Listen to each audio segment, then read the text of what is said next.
I do see classic rock being popular with the younger crowd. If we go and we see like glam band is really popular in our area and they play all 80s metal songs, it's not just people our age. There are younger people there and they do tend to draw pretty big crowds wherever they go. So that helps. It's just the modern rock sound doesn't seem to exist right now, and whether it'll come back or how it'll come back, I don't know.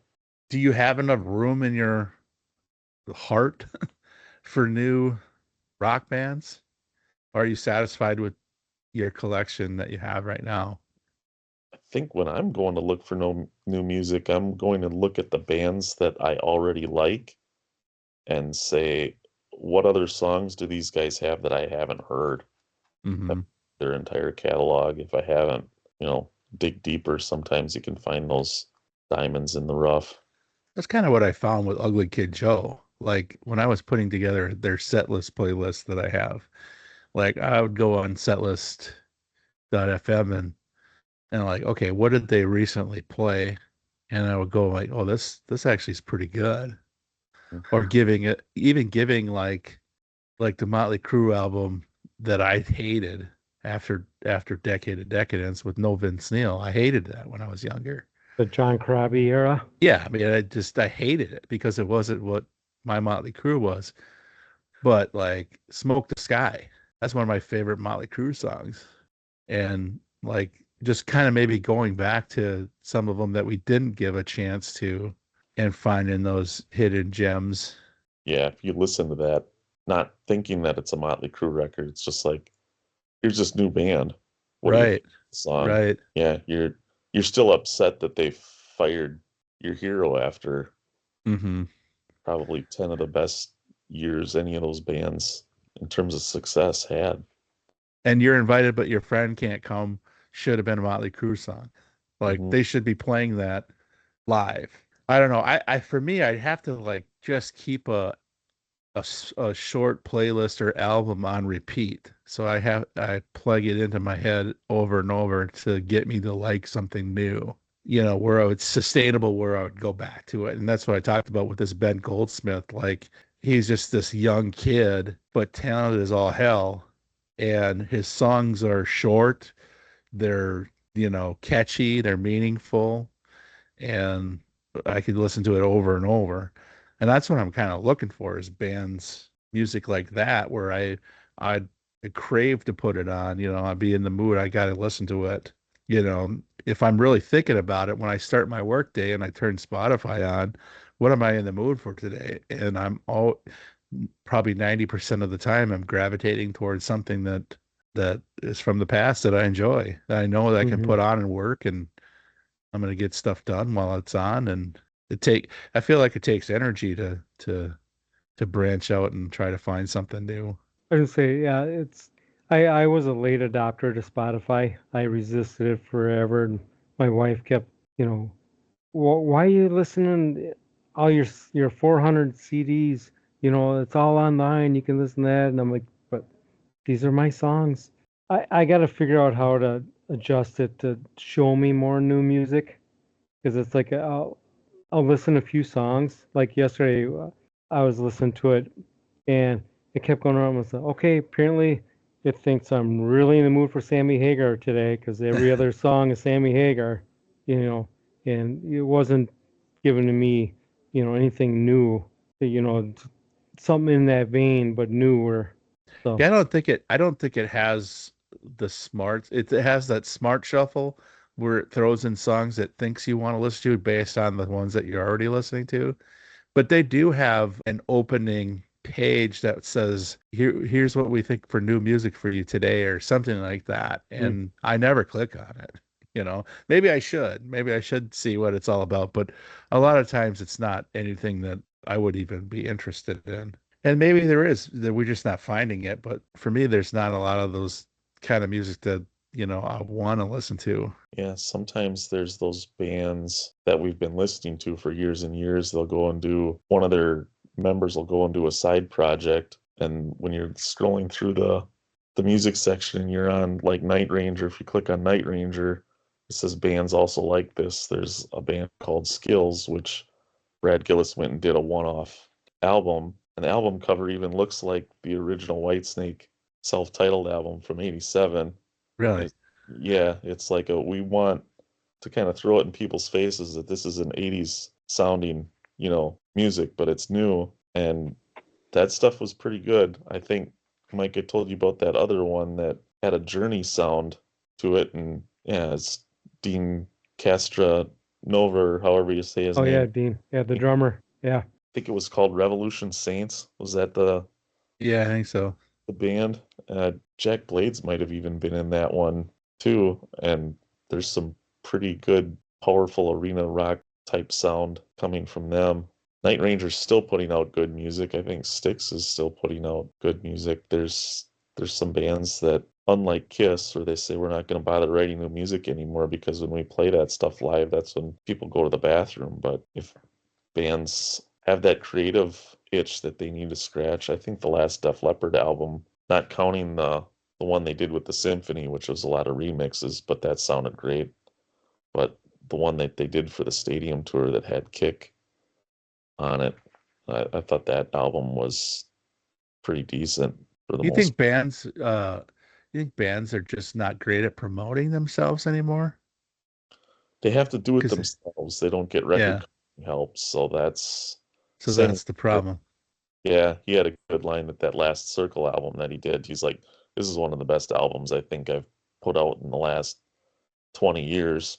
Only 300,000 people heard it, so I'm basically doing it for myself. I'm not really doing it Because for the it's fame." bad marketing to make your consumer find your product. If there's a new Snickers bar, let's say, right, and you like Snickers, and all of a sudden they have I don't know, a cookie dough Snickers, let's say, right? You gotta tell people there's a cookie dough Snickers.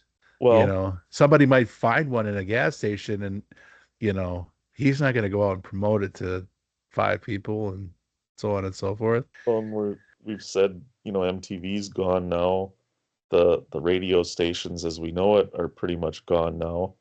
Are Hmm. commercials on TV even the first type of advertising where you'd want to get your word out, or would it be social media advertising? If you want a new Snickers bar, you probably want to listen to people with your smartphones say the word Snickers and have it pop up on their Facebook page when, And when they're playing Candy Crush, then there's this all of a sudden there's a Snickers ad.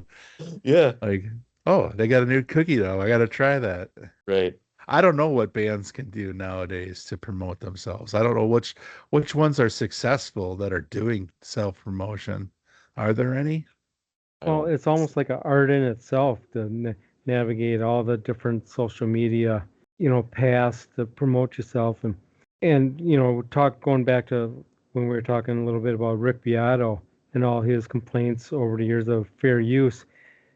How many, and it goes back to the record companies, their bots and whatever they use to sort through social media. You can't even talk about an artist's song and play a little snippet on your YouTube, and oh, we'll demonetize you. You used something from us, and Which so you, I feel is foolish. yeah, Like, you're taking away free advertising. yeah, The more people talking about your product should be like a no-brainer, but I mhm, if don't you can know. get a YouTube doing a top 10 list of whatever, Professor Rock Guy is one another one that I Yeah. like. If you can get him doing a top 10 playlist, and all of a sudden, you stumble onto that YouTube page and you're hearing that music, you're gonna want to go download it. You want to listen to it on Spotify or yeah, whatever. And that'd be a good chance for you to promote yourself, but you're cutting off your hand, Hmm. when you're banning people from playing stuff. I never understood that part of the record industry, and demonetizing YouTube and all that, or if you're playing music when you're, on Twitch, let's say, like, if somebody all of a sudden hears a Journey song and they're a young gamer, let's say, and they're on a Twitch stream, like, oh, what's this song? And they Shazam it or whatever. And I just think that's another acceptable promotion, but you get, strikes and bans and all that kind of stuff when you use people's music.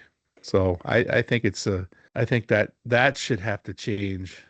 Yeah, it's just a Some kind different of fair mindset. use. Yeah, I'll never get it. You just think it would be common knowledge. The more mouths talking about your product, the better. Yeah. Yeah, I go back to the band when I was younger. Like I would love it if there was some YouTuber discovering our songs. That would be awesome. Like I don't get why I don't know if it's the artists or if it's the record companies or whatever, but like if you're talking to Garth Brooks doesn't have his music on Spotify and and there was a lot of bands that were resistant to that. Like we've already bought your cassette, we've already bought your CD after you had the CD, we upgraded it to CD. We paid for your iTunes download. Like you don't need to get any more money from those old songs. Yeah. Yeah. Is that anything to do with his contract or deal that he signed with Walmart or Target or whoever that was to market his stuff, that they're keeping it off of streaming, or is it his? I don't know. I don't know if that was before or whatever. I know Prince, and before he died, I mean, he wasn't on any of those either. Mhm. And it's to me, it's foolish because, well, we want our royalties. I'm sorry. Like I said, we already bought your cassette. We bought your CD. If you got new music, I can maybe understand that. If I'm buying, Purple Rain soundtrack, I've already bought it and the cassette is just worn out or I lost a CD. You got my money for that probably twice. I don't understand the music industry for that No. because it's about money, but you're losing money by not having your songs out there for people to listen to. Yeah, it's definitely different. Yeah, and you got a band like, because I believe Def Leppard didn't have their stuff on Spotify because the record company was, what little Spotify was paying on, the record company was getting a large share of it. So they went and re-recorded all their songs and said, these are the only versions you can play on Spotify, and then we get all the money, not the record company. So I don't know if they got to take that path or. When I think if I can transition this a little bit, is I think when you recycle songs and they become popular again, you look at the biopics, Bohemian Rhapsody, but even before the biopics, you look at Wayne's World, with Bohemian Rhapsody in there, all of a sudden a resurgence of that and Queen's popular again. Like I said, a biopic comes out and now you're downloading that music again.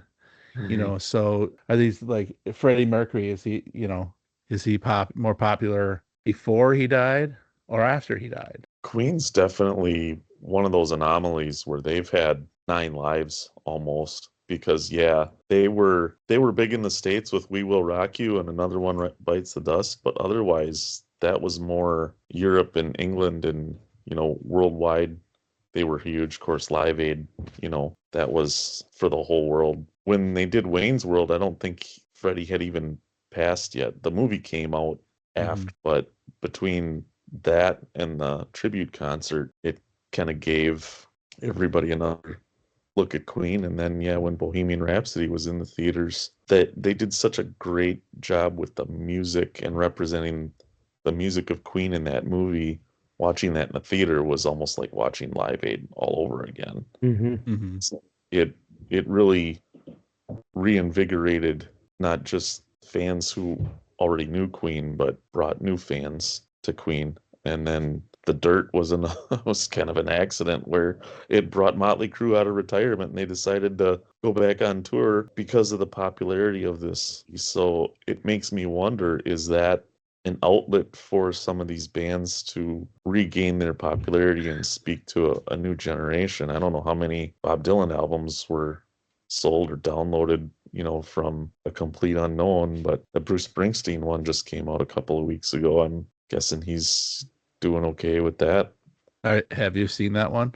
I haven't seen that one yet. No. Okay, so I almost want to exclude that one because I feel like that's the anti-biopic Oh, because we saw it and it was basically the most boring part of his life. And like right before Born in the USA, when he exploded, he wants to go in this artistic approach with Nebraska and basically telling the record company that no, this is what I'm going to do. And it's focusing on his depression, which I get it. It's a tough subject, with depression, but you're not gaining any sympathy when you're Bruce Springsteen, Hmm. you know, and the regular Joe that wants to be artistic and has some kind of depression isn't going to get away with it telling their record company when they hear a Born in the USA, they hear an I'm on Fire that you did in the studio.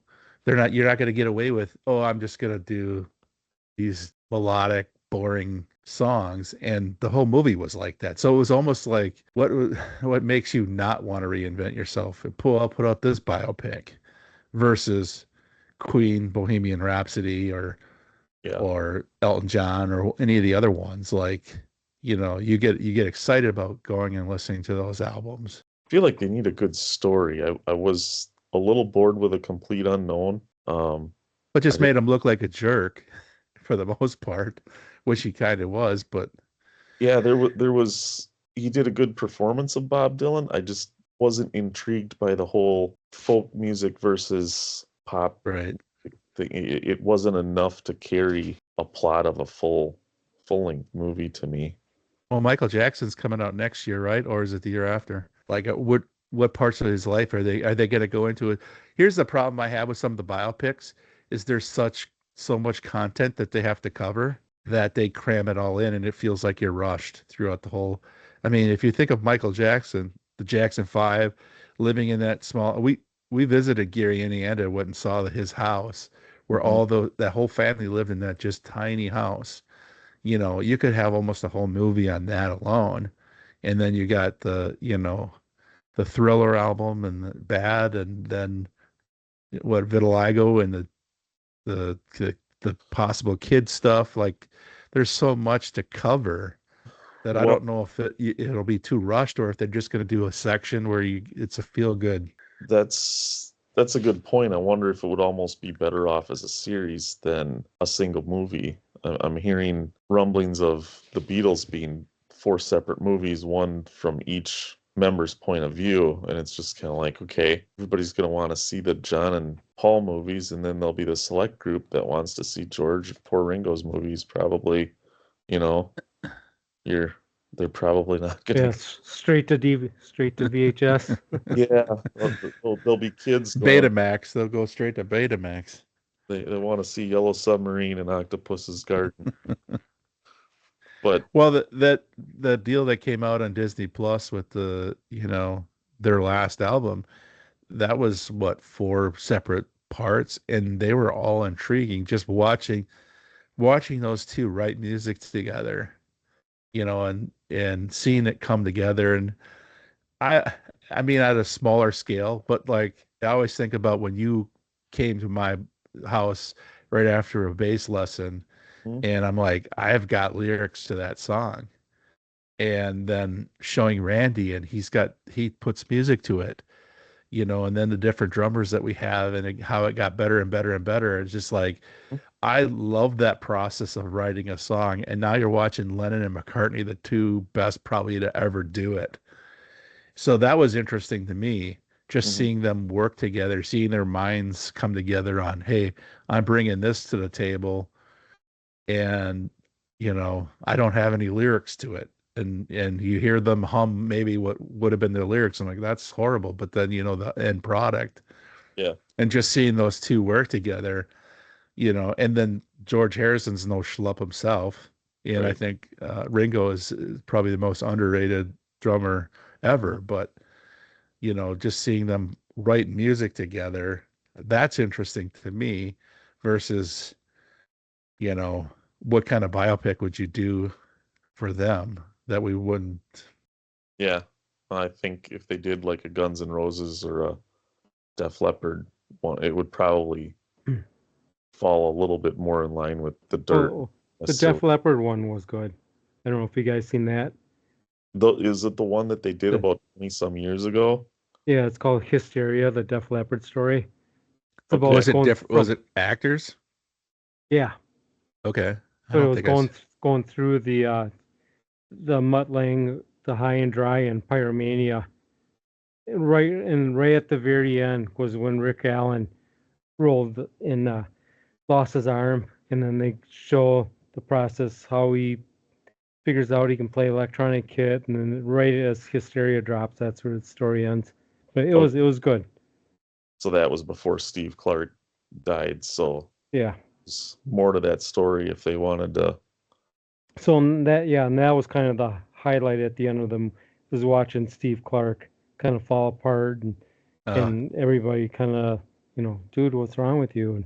And his girlfriend kind of going to the band saying, can you help me? And all his depression issues with his going back to it all centered around his dad and Yeah. getting his dad's approval. And I am surprised there weren't more of those kind of situations with, I mean, there was some close calls, obviously, Nikki Sixx, that kind of stuff with some of these guys and just the stuff that they would do, backstage, and all the drugs they did and all that kind of stuff, and Keith Richards still alive, it's like oh, now these rockers are old. It feels like it hurts a lot when an Ozzy's gone, even a Hulk Hogan, Tom Petty, again, going back to maybe I didn't appreciate as much was Tom Petty, even though the first meeting you and I had was that, joke about Tom Petty, but the Right. reality is like there was so much good music that came from him.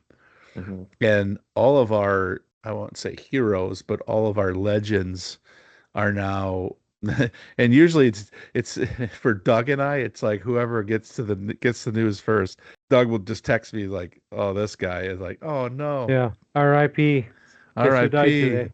Oh, it's like it's tough. And then you talk about David Roach.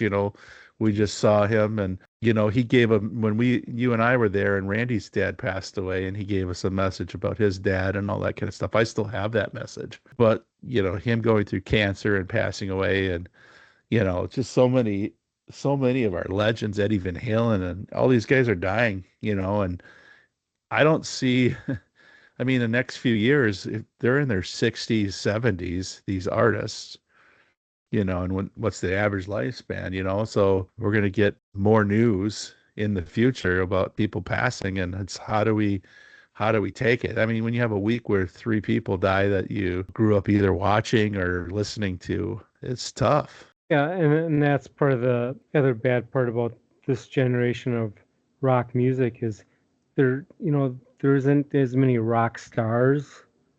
The over the top personalities, the people that kind of drew you in.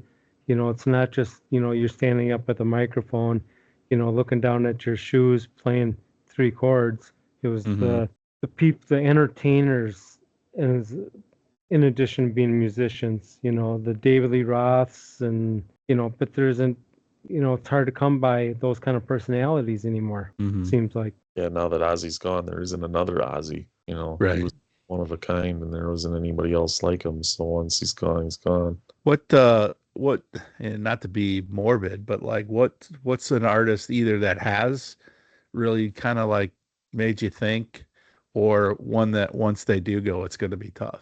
For me, it was tough with Tom Petty because it was sudden. Yeah.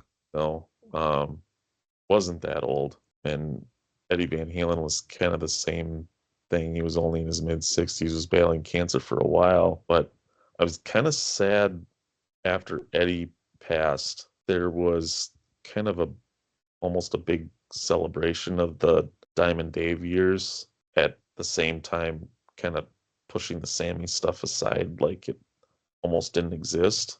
Like, don't bring any attention to this. I mean, 4 number 1 albums, and yeah, they had a little bit of a different sound, and there aren't a ton of people that love both. It's either one or the other, you know, not like the AC/DC stuff with Bon Scott and Brian Johnson, but it's like, come on, he was a big part of your history. You should Hmm. honor that part too. And even with Alex's book, he only had stories in there from the first 6 albums. It was like didn't even want to acknowledge that Sammy was part of that history. Well, he didn't really even get a great send off, anyways. Wasn't one of the award shows missed his name in memoriam or something like Oh, that? yeah, And yeah. it's like Ozzy was everywhere. And he can in give himself a great send off. So that yeah, that worked out well for him. I was disappointed there wasn't a tribute concert for Tom Petty. I thought Jeff Lynne and Mike Campbell and those guys would have put Put forth. something together.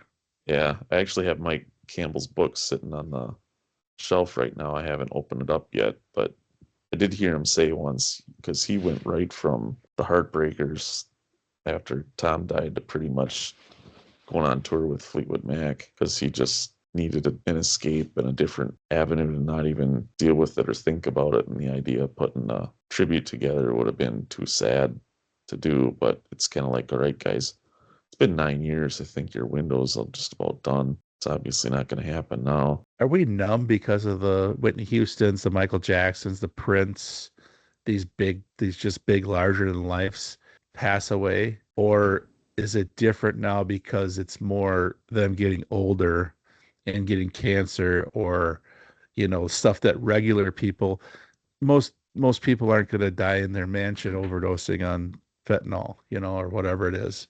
Is it hit harder because they're now regular people getting regular problems and old age? I think that's some of it. With Ozzy, I was kind of amazed that he was even still alive for all the stuff that he put himself through over the years. I mean, 76 is kind of a normal lifespan, and Yeah.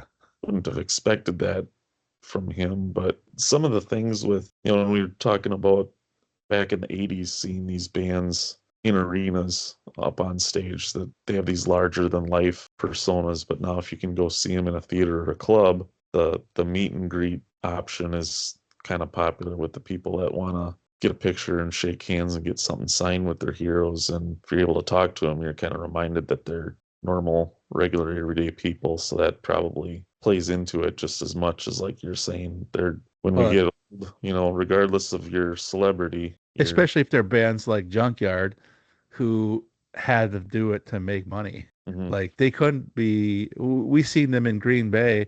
Their opening band had about 200 people there.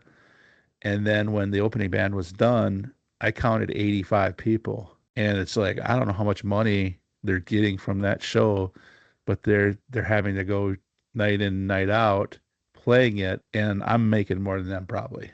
Yeah. Are they even staying at a hotel room, or are they sleeping on the bus overnight? Because that's struggling to make it. Yeah, and that Junkyard show, I mean, that was at a VFW. That wasn't even at like a proper like rock club, Mm-hmm.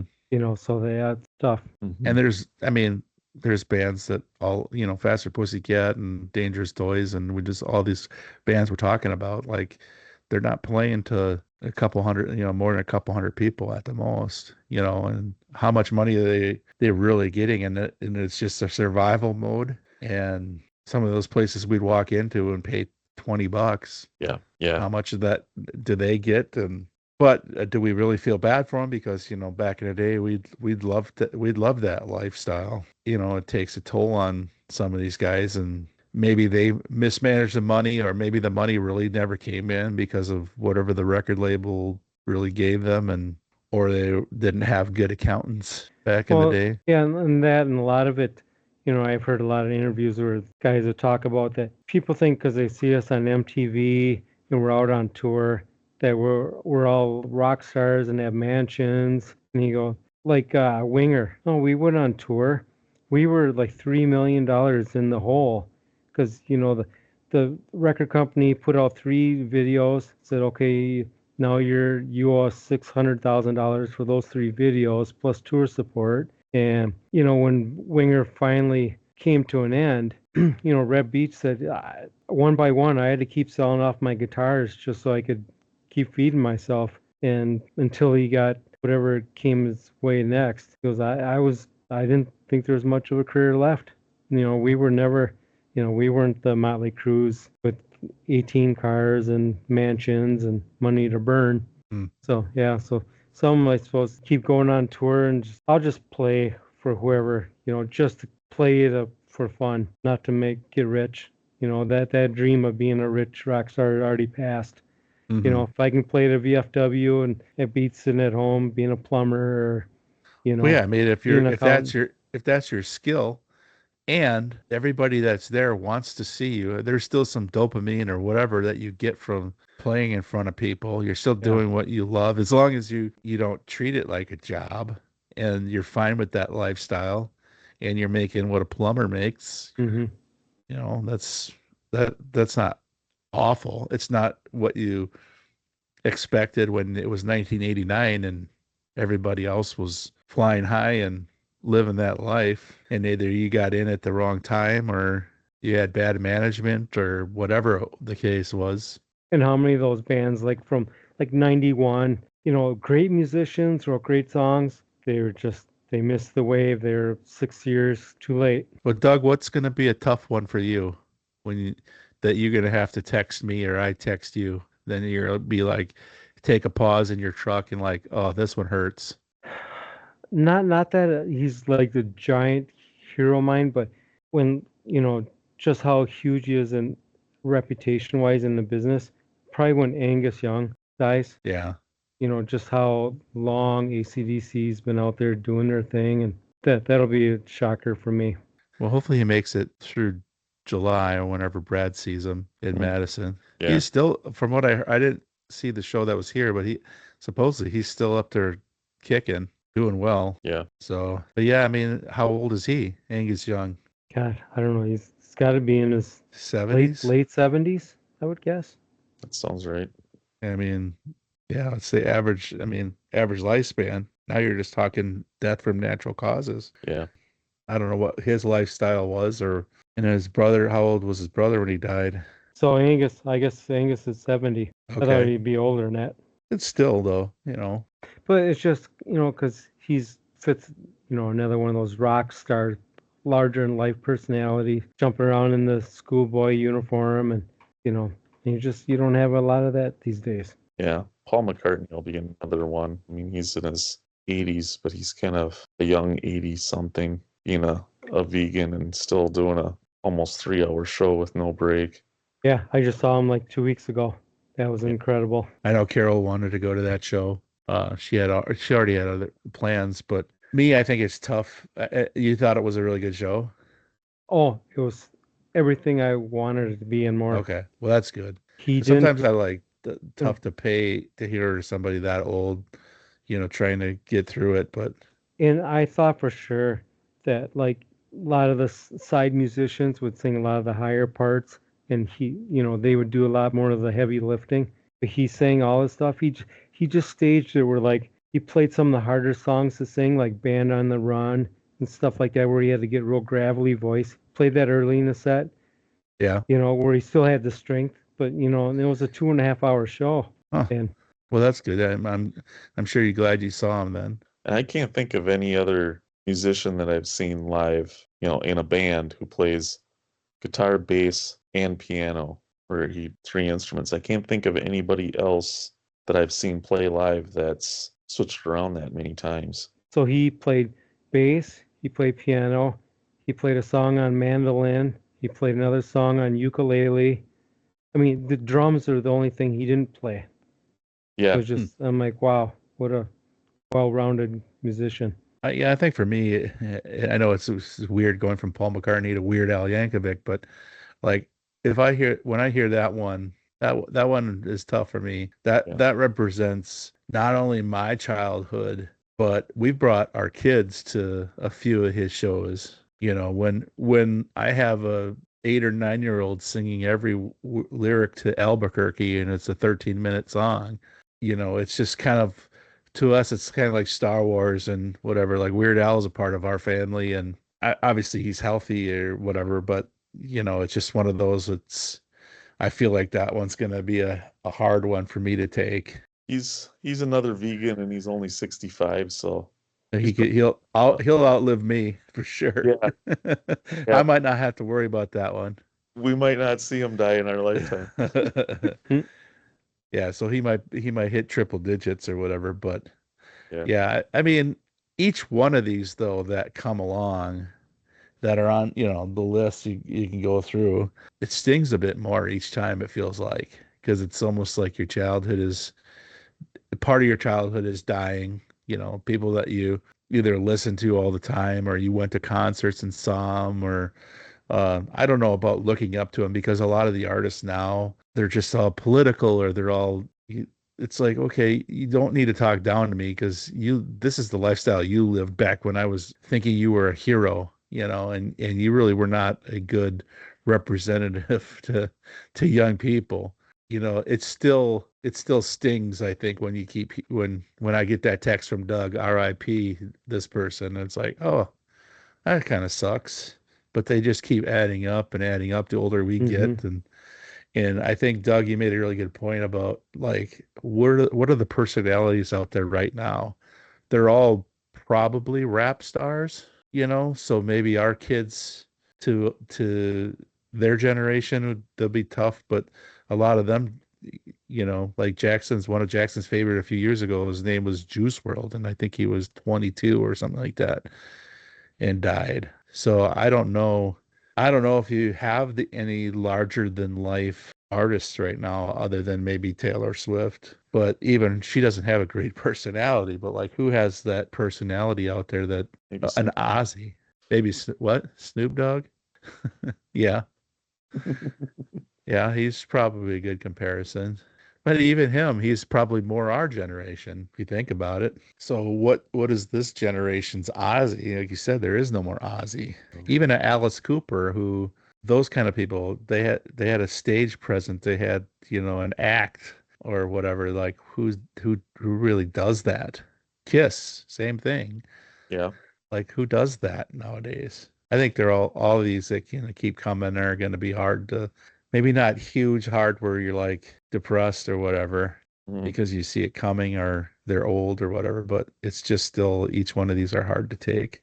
Yeah, because it's a link back to our teenage years, and it's like when they pass, it's one more step. You can't go back and, for a 2-hour concert, be 16 again.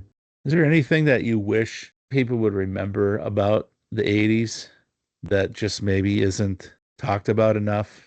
Or, I mean, because we can still celebrate songs and people can still, but is there anything that you just wish people would be able to go back and check out and understand? I don't know.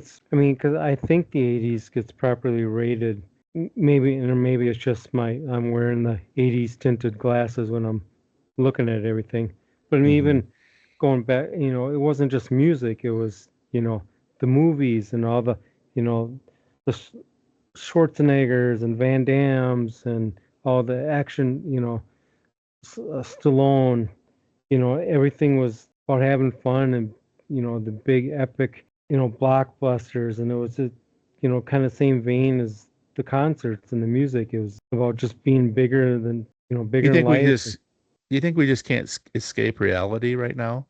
Like, when we go to a show, our artists are going to be talking politics, or they're going to be, we just can't escape it. When we go to the movie theaters, there's stuff in there we can't escape. We just can't get away from life like we did in the 80s. I don't think social media helps that.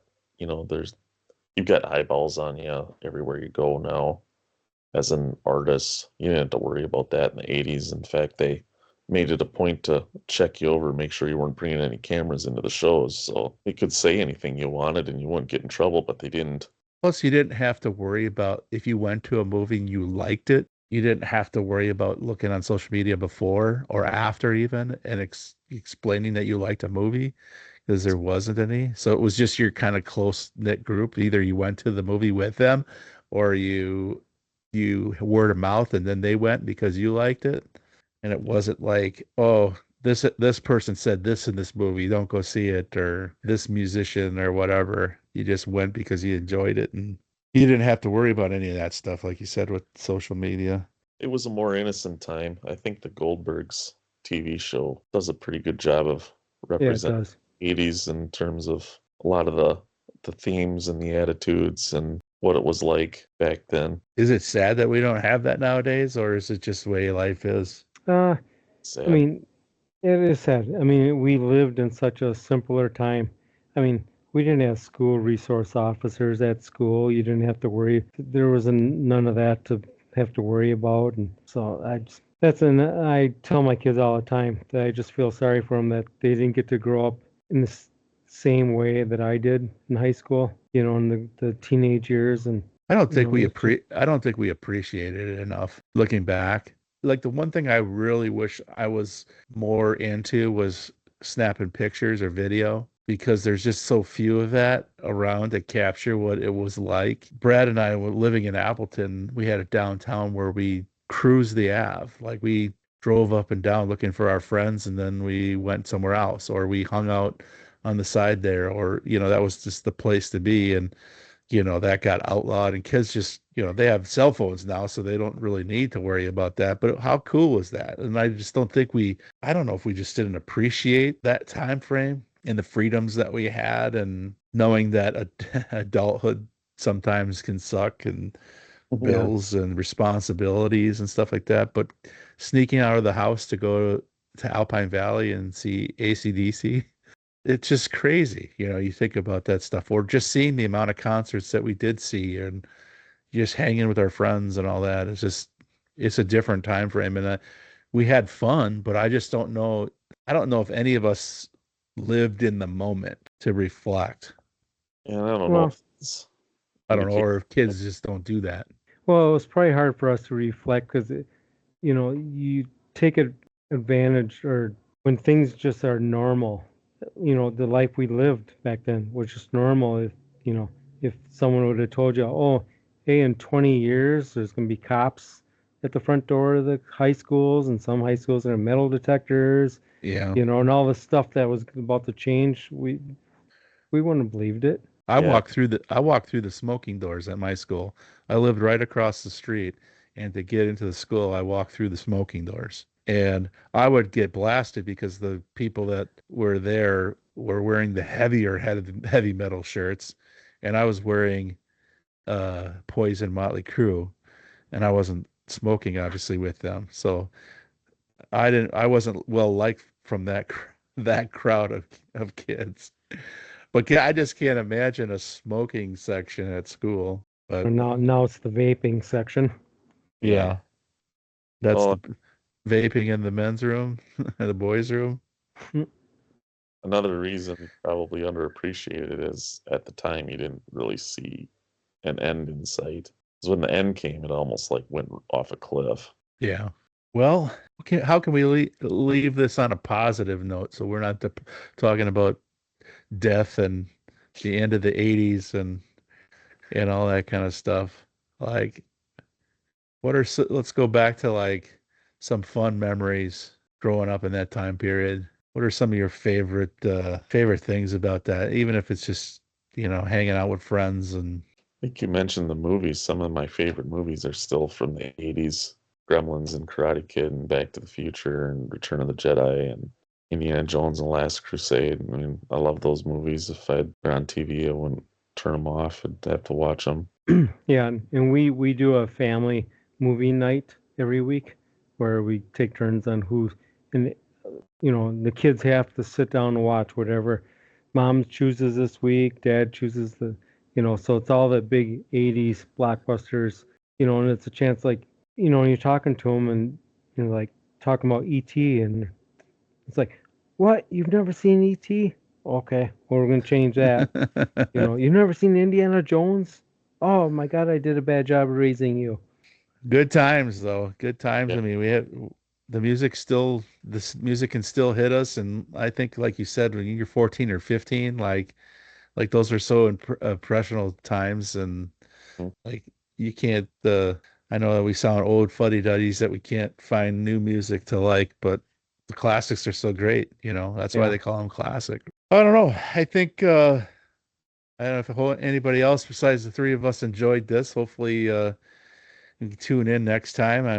I know there's a lot of topics we want to discuss and go through, and hopefully they won't all be depressing about death and gloom and the end of, hair metal and all that kind of stuff. But I think there's things that you want to you need to discuss. And I don't know. I hope everybody enjoyed, and I know I enjoyed having this discussion with you, even if it's just the three of us.